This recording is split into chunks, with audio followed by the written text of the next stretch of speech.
नमस्कार, मैं नरेंद्र चौधरी स्वागत करता हूं आपका अपने परिवार स्टडी कैपिटल में एंड आप सबके खुश रहने और मस्त रहने की कामना करता हूं।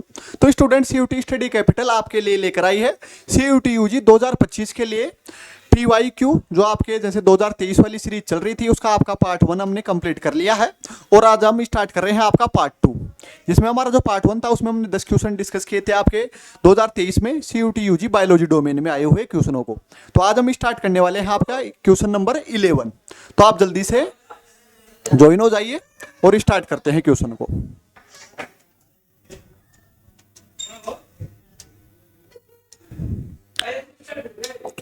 जो हमारे क्वेश्चन नंबर 11 है इसमें आपको पूछा गया है मैच द फॉलोइंग, जिसमें आपको क्या है कि इस साइड आपके डिसऑर्डर दे रखे हैं और इस साइड उनके क्या है कि मेनली कैरेक्टर बताए गए हैं कि किस प्रकार का डिसऑर्डर है और क्या स्ट्रक्चर है, किस चीज को यहाँ पर रिप्रेजेंट किया गया है। तो आपका कॉलम फर्स्ट और कॉलम सेकंड दिया गया है, इनको हमें क्या करना है, मैच करना है।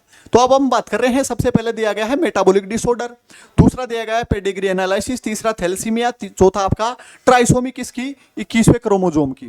तो हमने जैसे हमने कल आपके जो लास्ट क्वेश्चन डिस्कस किया था उसमें हमने बात की थी कि जो आपका डाउन सिंड्रोम होता है वो किसकी वजह से होता है, 21वें क्रोमोसोम की ट्राइसोमी होने की वजह से क्या होता है, डाउन सिंड्रोम होता है। तो यहाँ पर आपका क्या है कि डी के अंदर क्या आ जाएगा, 4 आ जाएगा, डाउन सिंड्रोम आ जाएगा।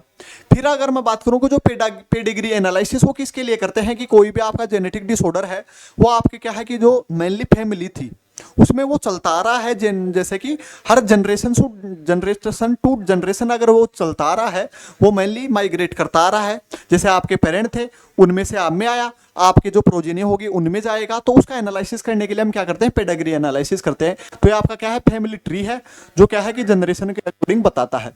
तो ये बी में हो जाएगा आपका फर्स्ट, बी में फर्स्ट हो जाएगा।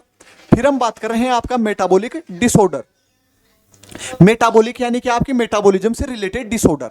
तो जो फिनाइल कीटोनुरिया है इसमें आपका क्या है कि जो एक एंजाइम होता है, कौन सा, फिनाइल एलेनिन हाइड्रोक्सिलेज, जो क्या करता है कि टायरोसिन एमिनो एसिड को किस में कन्वर्ट करता है, एलेनिन में करता है। तो उसकी कमी हो जाती है हमारे अंदर, तो ये मेटाबॉलिक डिसऑर्डर है।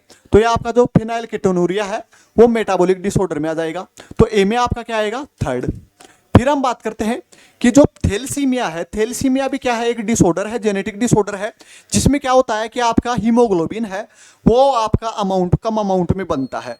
तो थैलेसीमिया आपके ब्लड से रिलेटेड हो गया, क्यों, क्योंकि आपका जो हीमोग्लोबिन है वो ब्लड की आरबीसी के अंदर पाया जाता है, जो रेड ब्लड सेल है उसके अंदर आपका हीमोग्लोबिन पाया जाता है। तो उसकी वजह से आपका क्या है कि थैलेसीमिया किस में चला जाएगा, ब्लड वाले डिसऑर्डर में चला जाएगा या ब्लड डिजीज में चला जाएगा। तो सी का आपका क्या हो जाएगा, सेकेंड ऑप्शन। तो ए का आपका थर्ड, बी का फर्स्ट, सी का सेकंड और डी का 4। तो डी का 4 देख लीजिए। फिर आपका सी का क्या दे रखा है, सेकंड, सी का सेकंड, बी का फर्स्ट और ए का थर्ड। तो ये आपका थर्ड आंसर करेक्ट हो जाएगा। चलिए हम बात करते हैं हमारे नेक्स्ट क्वेश्चन यानी कि क्वेश्चन नंबर 12 के बारे में।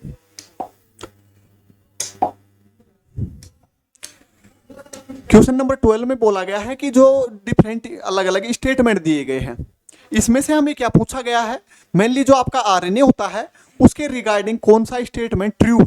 आरएनए के रेस्पेक्ट में आपका क्या है कि जो स्टेटमेंट दिए गए हैं उनमें से कौन कौन से स्टेटमेंट करेक्ट है। तो आरएनए के लिए अगर हम बात करूं तो आरएनए आपका क्या है कि जेनेटिक मटेरियल के रूप में काम करता है, इसमें पेंटोस शुगर पाई जाती है।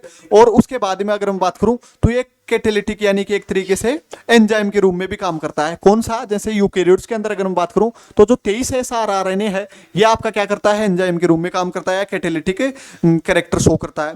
और जो आपके ये प्रोकैरियोट्स में हो गया 23S, और जो आपका 28S है वो किस में रहेगा, यूकेरियोट्स में हो जाएगा। तो इस प्रकार से पहला ही आपका ऑप्शन दिया गया है, पहला स्टेटमेंट दिया गया है कि आरएनए एक्ट करता है किसके रूप में, जेनेटिक मटेरियल के रूप में। कुछ जो वायरस हो गए जैसे टोबैको मोज़ेक वायरस हो गया, जो आपके क्यूबी बैक्टीरियोफेज हो गए, जो भी वायरस ही है उनके अंदर जेनेटिक मटेरियल के रूप में काम कर रहा है। तो ये चीज़ सही है।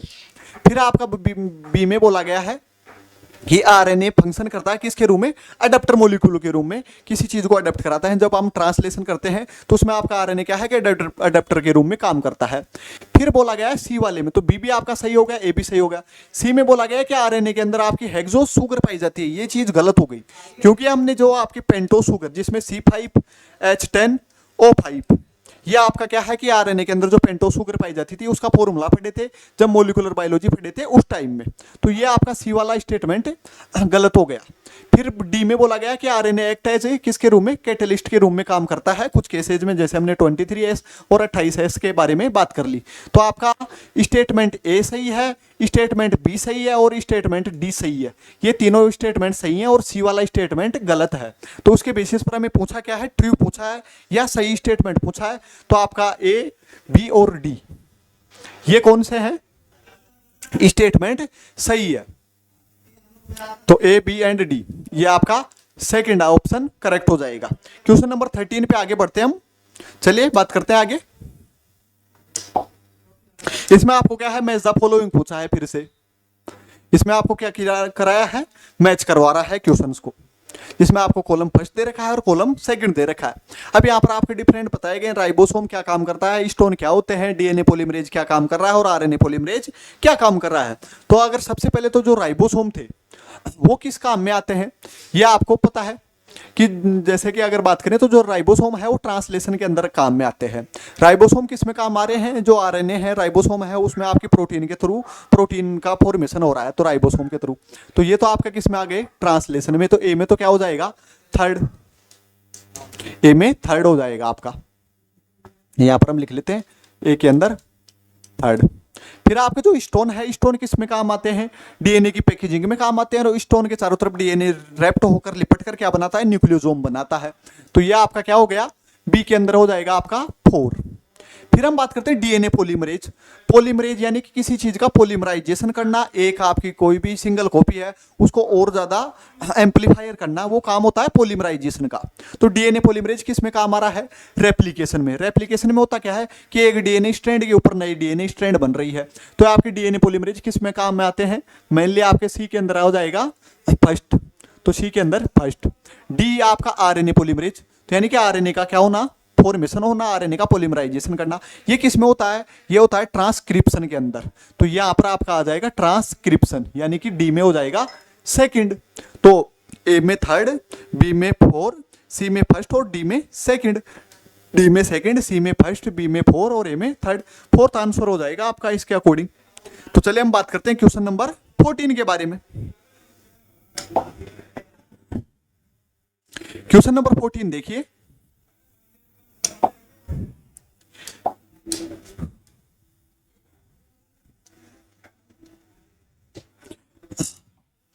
क्वेश्चन 14 में बोला गया है कि जो डीएनए के अंदर आपका जो एन ग्लाइकोसाइडिक लिंकेज पाया जाता है वो किस किस के बीच में रहता है। तो जैसे अगर मैं बात करूं यहां पर, यह आपका क्या है, पेंटोस शुगर थी। अब इसके ऊपर आपका क्या है कि इस साइड आपका फास्फेट ग्रुप जुड़ा हुआ है और यहां पर आपका क्या है कि जो भी नाइट्रोजन बेस थे वो इस लिंकेज के थ्रू जुड़ते हैं, एन ग्लाइकोसाइडिक लिंकेज।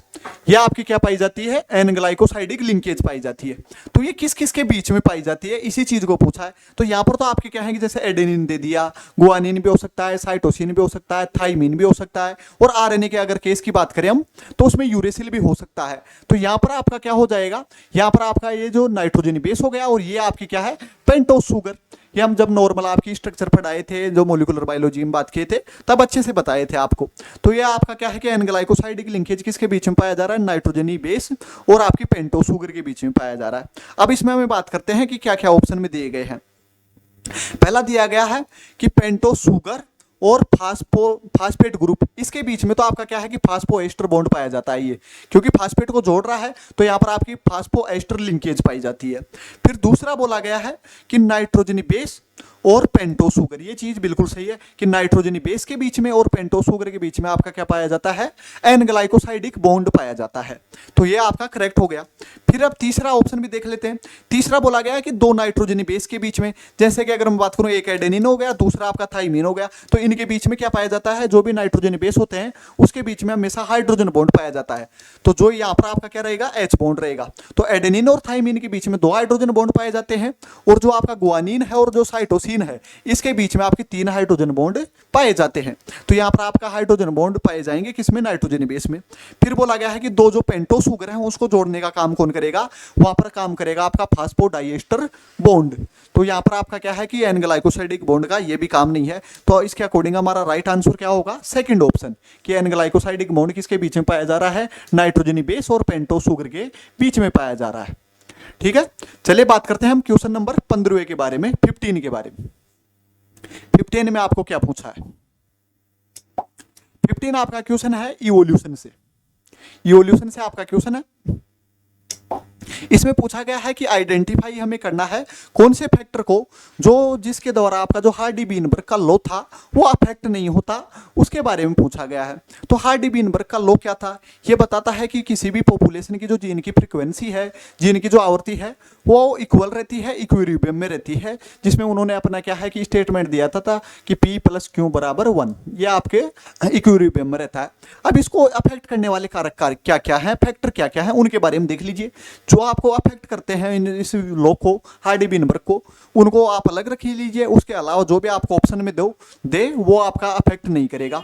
तो जो जेनेटिक ड्रिफ्ट है वो इसको अफेक्ट करती है, नेचुरल सिलेक्शन है वो इसको अफेक्ट करता है, जीन फ्लो है वो भी आपके हार्डी बीनबर्ग को क्या करता है, जीन की फ्रीक्वेंसी चेंज कराता है। जो रिकॉम्बिनेशन है वो भी आपको क्या करता है, मेनली इसको इक्विलिब्रियम को डिस्टर्ब करता है। तो जैसे इसमें बोला गया है जेनेटिक ड्रिफ्ट ये आपका अफेक्ट करता है, नेचुरल सिलेक्शन ये भी अफेक्ट करता है, जो रिकॉम्बिनेशन की बात की है वो भी अफेक्ट करता है। लेकिन जेनेटिक इक्विलिब्रियम ये तो खुद ही जैसे कि एक तरीके से इसकी परिभाषा डेफिनेशन बता रहा है कि जीन की जो फ्रीक्वेंसी है, आवृत्ति है, वो इक्विलिब्रियम में रहती है, तो ये वाले आपकी अफेक्ट नहीं करती है। अब हम आगे बात करते हैं क्वेश्चन नंबर 16 के बारे में। क्वेश्चन नंबर 16 ये भी आपका क्या है कि इवोल्यूशन से ही क्वेश्चन है। इवोल्यूशन से ही क्वेश्चन दिया गया है। जो आपके ह्यूगो डे व्रिज थे साइंटिस्ट, जिन्होंने क्या है कि म्यूटेशन का कंसेप्ट दिया था, म्यूटेशन का कंसेप्ट दिया था, उन्होंने ये बताया था कि जो एक सिंगल स्टेप, कौन सा, जो लार्ज म्यूटेशन को बताता है, म्यूटेशन यानी कि बहुत बड़ा म्यूटेशन हो रहा है किसमें, किसी भी जैसे एक स्टेप के अंदर, उसकी वजह से जो स्पीशीज हो रहा है उसको हम क्या बोलते हैं। तो जो आपके ह्यूगो डे व्रिज हैं उन्होंने इसको क्या नाम दिया था, साल्टेशन नाम दिया था। बिल्कुल डायरेक्ट आपको क्वेश्चन पूछा गया है, एनसीईआरटी से लाइन उठा के यहाँ पर पूछी गई है। फिर हम बात कर रहे हैं क्वेश्चन नंबर आपके 17 के बारे में। क्वेश्चन नंबर 17, क्वेश्चन नंबर 17 भी आपका क्या है, वही आपके इवोल्यूशन से क्वेश्चन है। तो इवोल्यूशन से तीसरा क्वेश्चन आ चुका है, मतलब कि इवोल्यूशन आपका क्या है कि चैप्टर इंपॉर्टेंट है CUT/UG के, मेनली अगर रेफरेंस से देखा जाए तो इसमें पूछा गया है कि जो पैलियोंटोलॉजिकल जो एविडेंस है वो आपके इवोल्यूशन के लिए किसको रेफर करते हैं, किस चीज को, पैलियोंटोलॉजिकल जो एविडेंस हम बात करते हैं कि कोई हमें एविडेंस मिले हैं, साक्ष्य मिले हैं, किस चीज के साक्ष्य मिले हैं। तो अगर यहाँ पर हम देखा जाए तो मेनली जो आपके फॉसिल होते हैं, वो फॉसिल की जो स्टडी है उसको हम बोलते हैं पैलियोंटोलॉजी। और जब हमें कोई भी किसी भी ऑर्गेनिज्म के, वो प्लांट भी हो सकता है और एनिमल्स भी हो सकते हैं और कुछ आपके माइक्रोब्स भी हो सकते हैं, जो आपके क्या थे कि पुराने काल में, या जैसे कि अगर बात करें तो बहुत पुराने समय में जो प्रेजेंट थे और वो किसी भी वजह से क्या हो गए, दब गए, या तो चट्टानों में बन गए, या जैसे कि किसी आइस के अंदर हो गए, तो उसकी वजह से हमें क्या मिलते हैं, उनके फॉसिल मिलते हैं। तो यही आपके क्या है कि पैलियोंटोलॉजिकल एविडेंस को दर्शाते हैं, कौन, फॉसिल। और फॉसिल की स्टडी क्या कहलाती है, पैलियोंटोलॉजी कहलाती है। ठीक है, तो अब हम बात करते हैं क्वेश्चन नंबर 18 के बारे में। क्वेश्चन नंबर 18 में आपको क्या पूछा गया है, मेनली अगर मैं बात करूं तो आपका जो ह्यूमन हेल्थ एंड डिजीज जो आपका चैप्टर है, उससे आपको इस साइड तो क्या दिए गए हैं, मेनली जो भी ऑर्गन वगैरह है उनका नाम दिया गया है, और दूसरी साइड क्या है कि उनसे रिलेटेड टर्मिनोलॉजी दी गई है। तो सबसे पहले तो हम बात करते हैं लिम्फोइड ऑर्गन, दूसरा कैंसर, तीसरा आपका HIV है जो एक डिजीज है, और टाइफाइड भी आपका डिजीज है। तो जब आपका टाइफाइड किसकी वजह से होता है, साल्मोनेला टाइफी की वजह से होता है। उसके लिए हम टाइफाइड की जैसे कि डिटेक्शन के लिए क्या करते हैं, हम विडाल टेस्ट करते हैं। तो टाइफाइड के लिए क्या करेंगे, विडाल टेस्ट। तो विडाल टेस्ट किस में जाएगा, टाइफाइड में। तो यहाँ पर आपका डी में हो जाएगा सेकंड। HIV है जो आपका ह्यूमन इम्यूनो डेफिशिएंसी वायरस है, वो आपका उसकी जैसे कंफर्मेशन के लिए क्या करते हैं, हम एलाइजा करते हैं, एंजाइम लिंक्ड इम्यूनोसोर्बेंट ऐसे। तो ये आपका हो जाएगा फर्स्ट। फिर कैंसर क्या है, कैंसर आपका जैसे कि सेल की एक इर्रेगुलर, अनडिफरेंशिएट या एक तरीके से अनकंट्रोल्ड सेल ग्रोथ है। अब ये कैंसर है वो आपके अलग अलग प्रकार के होते हैं। जब आपके जैसे किसमें, मसल में या बोन के अंदर, इनमें अगर कैंसर हो जाता है तो उसको हम क्या बोलते हैं, सार्कोमा बोलते हैं। जब आपके एपिथेलियन सेल के स्किन के अंदर कैंसर हो जाता है तो उसको हम क्या बोलते हैं, कार्सिनोमा बोलते हैं। और तो कैंसर कोज करते हैं उन फैक्टर्स को हम क्या बोलते हैं, कार्सिनोजेंस। तो ये आपके जैसे कार्सिनोजेंस क्या हो सकते हैं, बायोलॉजिकल भी हो सकते हैं, फिजिकल भी हो सकते हैं, और मेनली केमिकल भी हो सकते हैं। तो जो कैंसर कोज करते हैं उन कारकों को, उन फैक्टर को हम कार्सिनोजन बोलते हैं। तो यहाँ पर आपका क्या है कि कार्सिनोजन क्या हो जाएगा, कैंसर से रिलेटेड। तो यहाँ पर आपका बी में क्या हो जाएगा 4। और जो लिम्फोइड ऑर्गन है, ये लिम्फोइड ऑर्गन क्या है कि हमारी इम्यून सेल या इम्यून रेस्पॉन्स के लिए रेस्पॉन्सिबल रहते हैं। तो जो आपका बोन मेरो है और जो आपका थाइमस है, ये आपके लिम्फोइड ऑर्गन है। कौन से हैं, प्राइमरी लिम्फोइड ऑर्गन। यहाँ पर भी कौन से होंगे, ये प्राइमरी लिम्फोइड ऑर्गन है। तो ए वाले में क्या हो जाएगा 3rd, ए में आपका आएगा 3rd, बी में आएगा 4, सी में 1st। तो सी में 1st, बी में आपका आ रहा है 4, और जैसे कि ए में आपका 3rd और डी के अंदर 2nd। तो उसके अकॉर्डिंग आपका 2nd आंसर हो जाएगा। क्वेश्चन नंबर 19 के बारे में बात करते हैं हम। क्वेश्चन नंबर 19, क्वेश्चन नंबर 19 में आपको क्या है कि डिफरेंट अलग अलग क्या दिए गए हैं, स्टेटमेंट दिए गए हैं। और स्टेटमेंट के बेसिस पर हमें क्या है कि कौन कौन से स्टेटमेंट यहाँ पर करेक्ट है। बस सर 2 मिनट। तो उसमें आपको क्या पूछा गया, नोट ट्रू, कि डिफरेंट जो आपके स्टेटमेंट हैं उनके अकॉर्डिंग या उनके रेस्पेक्ट में कौन से स्टेटमेंट नोट ट्रू, गलत हैं, फाल्स हैं, उनके बारे में पूछा गया। तो सबसे पहले हम पढ़ते हैं स्टेटमेंट आपका ए। इसमें पूछा गया है, बोला गया है कि जो एलर्जी है वो किसकी वजह से हो रही है। डिफरेंट प्रकार के केमिकल जैसे कि आपका हिस्टामिन हो गया और सेरोटोनिन हो गया, इनकी वजह से एलर्जी होती है। ऑब्वियस बात है, सही है कि आपकी बॉडी में हिस्टामिन और जो मेनली जो सेरोटोनिन है, इनकी जैसे अमाउंट बढ़ जाएगी तो ये मेनली आपका हाइपर सेंसिटिविटी शो कराएंगे। फिर हम बात करते हैं कि जो एलर्जेंस हैं वो आपके सब्सटेंस होते हैं और वो कारण किसका बनते हैं, एलर्जी का बनते हैं। जो एलर्जी करने वाले जो आपके फैक्टर हैं, कारण कारक हैं, उनको हम क्या बोलते हैं, एलर्जन बोलते हैं। तो बी वाला भी आपका सही हो गया। फिर हम बात करते हैं सी के बारे में। सी के लिए बोला गया है कि जो एंटीबॉडीज, कब, जब आपकी बॉडी के अंदर एलर्जी हो जाती है तो उस टाइम में कौन से प्रकार का एंटीबॉडीज बनता है, कौन से प्रकार का इम्यूनोग्लोबिन बनता है। तो उसके लिए मैंने बताया था आपको इम्यूनोग्लोबिन ई। आपका क्या है कि आईजीई प्रकार का क्या बनता है, इम्यूनोग्लोबिन से या एंटीबॉडीज बनते हैं, ना कि आपका ए टाइप का। तो सी वाला ऑप्शन आपका गलत हो गया। फिर हम बात करते हैं कि जो एड्रेनलिन और जो मेनली आपके स्टेरॉइड्स हैं, इनका क्या है कि अमाउंट बढ़ जाती है, एनहेंस हो जाती है। ये आपका क्या है कि एलर्जी के सिम्टम्स है। ये चीज़ गलत है, क्योंकि यहाँ पर आपका क्या है कि हिस्टामिन और सेरोटोनिन का अमाउंट बढ़ना एलर्जी का सिम्टम्स शो करता है, ना कि आपके जो एड्रेनलिन और स्टेरॉइड के हार्मोन का लेवल बढ़ना ये एलर्जी को शो नहीं करता। तो आपको नोट ट्रू पूछा है। नोट ट्रू के लिए अगर हम बात करूँ तो सी और डी वाले जो स्टेटमेंट है वो गलत है। तो ये आपका फर्स्ट ऑप्शन हो जाएगा इसमें। अब हम बात करते हैं आपका क्वेश्चन नंबर 20, और जो आपके जो पार्ट 2 है इस सीरीज का PYQ वाले का, उसका लास्ट क्वेश्चन है। इसमें आपको क्या है कि मैच द फॉलोइंग पूछा है, यानी कि मैच कराया है।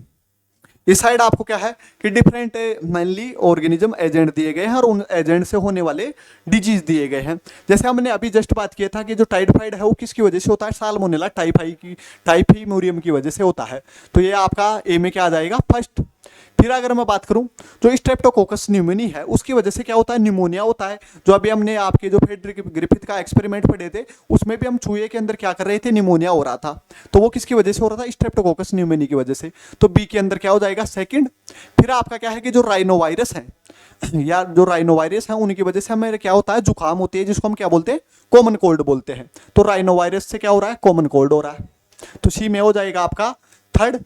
और आपको पता है कि जो प्लाज्मोडियम है, प्लाज्मोडियम के अलग अलग स्पीसीज हैं, Plasmodium falciparum, Plasmodium vivax, Plasmodium ovale. ये आपके प्लाज्मोडियम के अलग अलग, ये प्रोटोजोआ के अंदर प्लाज्मोडियम आता है, उसके अलग अलग स्पीसीज हैं। उनकी वजह से क्या होता है, मलेरिया होता है। मलेरिया किसके कारण फैलता है, फीमेल मॉस्किटो के बाइट करने या काटने की वजह से फैलता है। तो यहाँ पर आपका मलेरिया हो जाएगा। तो डी में हो जाएगा 4। तो ए में फर्स्ट, फिर उसके बाद में अगर हम बात करूं बी में सेकंड, सी में थर्ड और डी में 4, आपका पहला ही ऑप्शन करेक्ट हो जाएगा। तो ये आपके क्या थे, नेक्स्ट आपकी जो ये पार्ट 2 था PYQ वाला, उसके 10 क्वेश्चन थे, इसको हम कंप्लीट कर लिए। मिलते हैं नेक्स्ट क्लास में, तब तक के लिए थैंक यू।